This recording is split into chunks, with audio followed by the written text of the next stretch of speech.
Hello! Today I'm going to talk you through some lovely rotation movements through the spine that you can do in a standing position. So don't need a mat, don't need to get on the floor, you can just do them really easily throughout your day.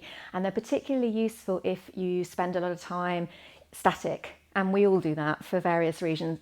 You might be driving for an extended period of time, you might be sat at a desk at your computer, you might be watching a film. So anytime that your shoulders have remained straight forward facing or maybe a little bit rounded, that's a good time to add in some rotation and get the spine moving again. And these all have the added advantage that they get your arms moving as well.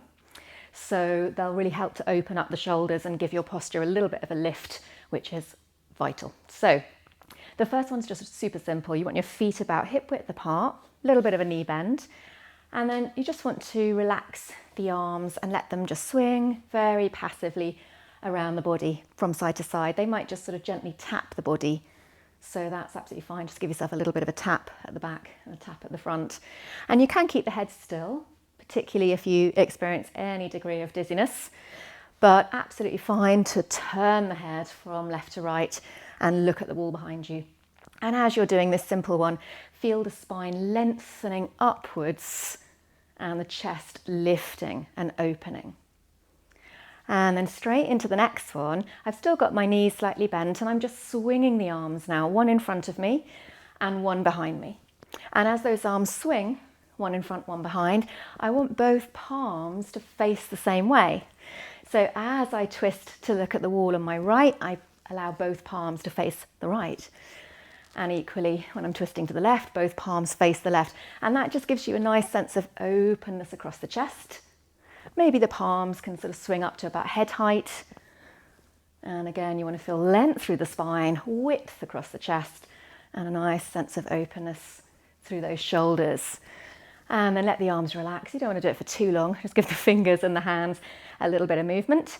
And then you can start to take the feet a little bit wider. So it doesn't really matter how wide. Again, you've got slight sort of softness through the knees.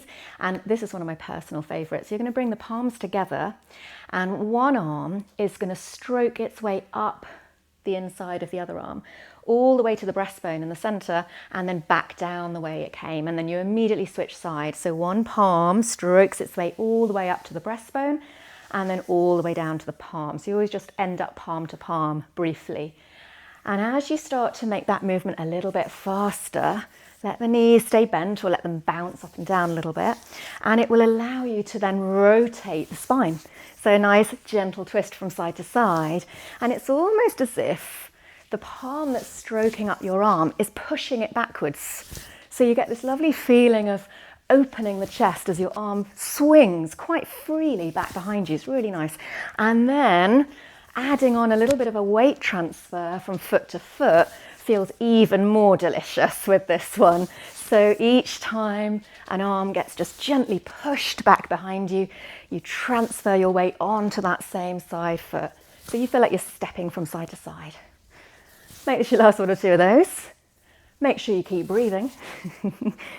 And then as you come back into the center, we'll keep that same stance through the feet and the legs.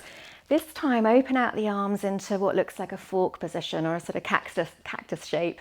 Palms facing forwards. Again, your spine is still lengthening. Your chest is wide open, so it feels like your elbows are trying to escape away from each other. And then you're just rotating from there. So your feet stay fixed, knees stay bent. And this feels like a really nice way to open up through the chest. Again, don't do this one for too long. If you start to get any tingly sensations in the arms, let them relax and hang from your shoulder sockets for a moment. Give the fingers a bit of movement. You don't want to keep the arms overhead for any length of time if you've got a heart condition, so be mindful of that. And then there's one more that I'd like to show you, and this is, again, one of my favorites. It's called throwing a discus. So I'm going to put my weight onto my right foot if you're mirroring me, and I want to allow my arms to wrap around the body in preparation for throwing an imaginary discus. So I'm low to the ground. The nice thing about this, it starts to get to you moving through your hips and your knees as well.